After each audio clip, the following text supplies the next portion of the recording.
Hello everyone, and welcome to this week's Astrology News Report, an alternate view of world events as seen through the lens of Vedic Astrology. Presented by yours truly, Ron Berger. Today is May 13th, 2018. In this segment, we'll take a look at the week that was and see how the planets' patterns in the zodiac matched up with the past week's events. But before we begin, an important announcement. The Astrology News Report needs some financial help to keep going. Even $10 helps, but you can donate any amount. Just click or tap on the link at the end of the video. Thanks. On Wednesday last week, Mercury changed signs, entering sidereal Aries. As soon as it did, two things happened.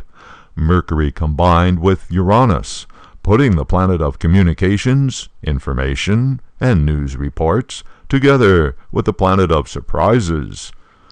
And Mercury got hit by the square aspect of Mars. Mars, the planet of force, afflicting Mercury, distorts the significations of the planet of rational thinking, leading to a harmful mix of wrong thinking and impulsive decisions. There was so much headline-worthy news last week that the reporters and pundits were having trouble keeping up. The Trump world scandal du jour moved from a POTUS unilateral scuttling of the Iran Nuke Deal back to Stormy Daniels and her pit bull lawyer, and then on to Michael Cohen and his pay-to-play unregistered lobbying operation. Mars square Mercury is the planet of aggression and conflict and impulse at odds with the planet of communications. The result is hasty, aggressive statements that become controversial. Last week, a White House staffer, Kelly Sadler, reacted to Senator John McCain's opposition to Trump's nominee to lead the CIA with, "It doesn't matter, he's dying anyway." The media took off on this one. McCain is generally regarded as a military hero versus Trump, who never served, and now McCain is dying of brain cancer. The Mars square Mercury energy helped all hotheads express themselves. For example, the war of words between Rudy Giuliani and Michael Avenatti, the two lawyers for opposing sides in the President versus the Porn Star affair, duking it out on Twitter and cable news programs all week, Giuliani even calling Avenatti a pimp, and Avenatti challenging Giuliani to a debate. Giuliani declined. Mars was also throwing its malefic energy onto Uranus via the square aspect, which started on May 2nd and becomes exact during this coming week. Last week, this violence-prone combination was already manifesting. Israel accused Iran of firing rockets at the Golan Heights and responded with its own massive rocket barrage in retaliation. In the natural world, we have the ongoing volcanic eruption in Hawaii, which is continuing to worsen. The Mars square Uranus pattern is exact, or near exact, from May 14th to May 19th, indicating more violent events are likely this week. Remember, Deep Throat said, "Follow the money."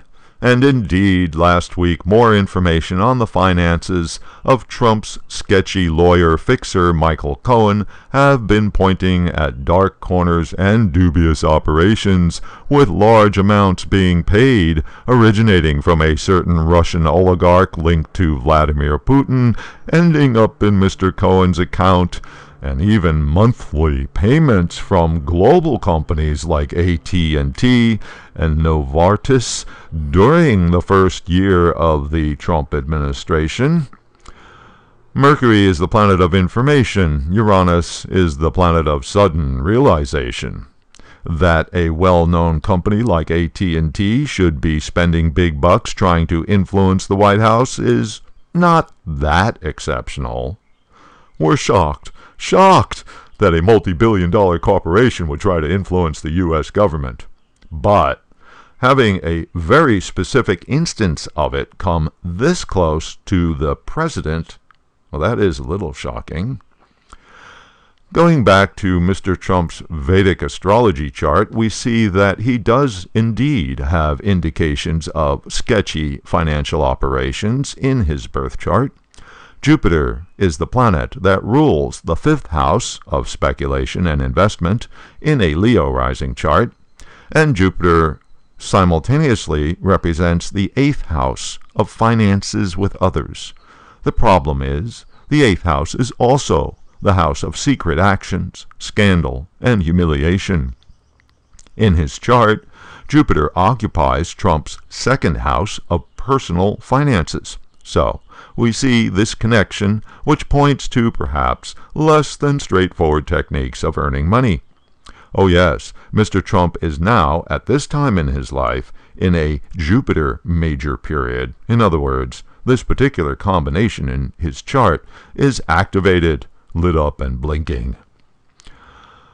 Another thing happening in the USA chart is Saturn, planet of harsh realities, now directly opposing the USA natal Venus and Jupiter, both of which are indicators of prosperity and financial well-being for the nation. Last week, the President of the United States took it upon himself to unilaterally withdraw from the nuclear arms deal with Iran and reimpose economic sanctions on that country. Trump's move has been widely condemned by U.S. allies, specifically the Europeans. In the USA chart, the 7th house stands for partner countries, which are now being oppressed by Saturn, the reality check planet, transiting in the USA Sagittarius ascendant. The Europeans have to decide if they will continue alone with Iran, in other words, ignore the U.S. sanctions, and thereby risk being sanctioned themselves. What's this all about? Why, oil, of course. By the way, Saturn is the astrology significator for oil. Saturn is also the planet of consequences, and when Saturn is retrograde, as it is now, it is extra strong and more malefic than usual.